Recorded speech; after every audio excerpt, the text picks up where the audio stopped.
देश का प्राचीन नाम भारत और यही सभ्यता का मूल भी।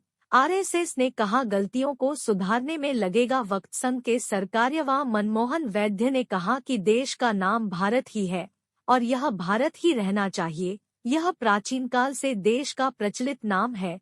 इंडिया बनाम भारत पर जारी बहस के बीच राष्ट्रीय स्वयंसेवक संघ ने देश का नाम भारत रखने की वकालत की है। पुणे में 3 दिवसीय अखिल भारतीय समन्वय समिति की बैठक के बाद संघ ने कहा कि दुनिया में किसी भी देश के 2 नाम नहीं हैं। भारत इस देश का प्राचीन नाम है और यही नाम सभ्यता का मूल भी है। बैठक में मणिपुर में जारी हिंसा पर चिंता व्यक्त की गई। साथ ही सामाजिक असमानता दूर करने के लिए आरक्षण को जरूरी बताया गया।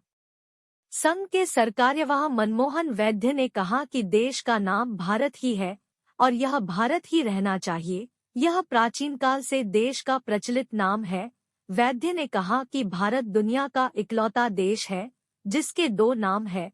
इस खामी को दूर करते हुए देश को प्राचीन काल से प्रचलित नाम से ही जाना जाना चाहिए। उन्होंने कहा कि सत्ता परिवर्तन के बाद भारत धीरे धीरे अपनी सांस्कृतिक पहचान के साथ दुनिया में उभरने लगा। विदेश, रक्षा और शिक्षा संबंधी नीतियों में दुनिया की उम्मीदों के अनुरूप बड़े बदलाव हुए हैं। इसके अलावा जो कुछ गलत हुआ है उसे सुधारने में कम से कम 25 से 30 साल और लगेंगे।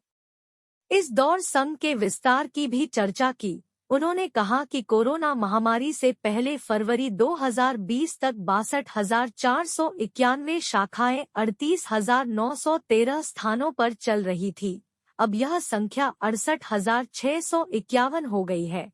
संघ ने 20,303 स्थानों पर साप्ताहिक बैठकें और 8,732 स्थानों पर मासिक मंडलियां आयोजित की। राष्ट्रीय स्वयंसेवक संघ की स्थापना 27 सितंबर सन 1925 में विजयादशमी के दिन डॉ केशव हेडगेवार द्वारा की गई थी। सबसे पहले 50 वर्ष बाद 1975 में जब आपातकाल की घोषणा हुई तो तत्कालीन जनसंघ पर भी संघ के साथ प्रतिबंध लगा दिया गया। राष्ट्रीय स्वयंसेवक संघ भारत का एक हिंदू राष्ट्रवादी अर्धसैनिक स्वयंसेवक संगठन है जो व्यापक रूप से भारत के सत्तारूढ़ दल भारतीय जनता पार्टी का पैतृक संगठन माना जाता है।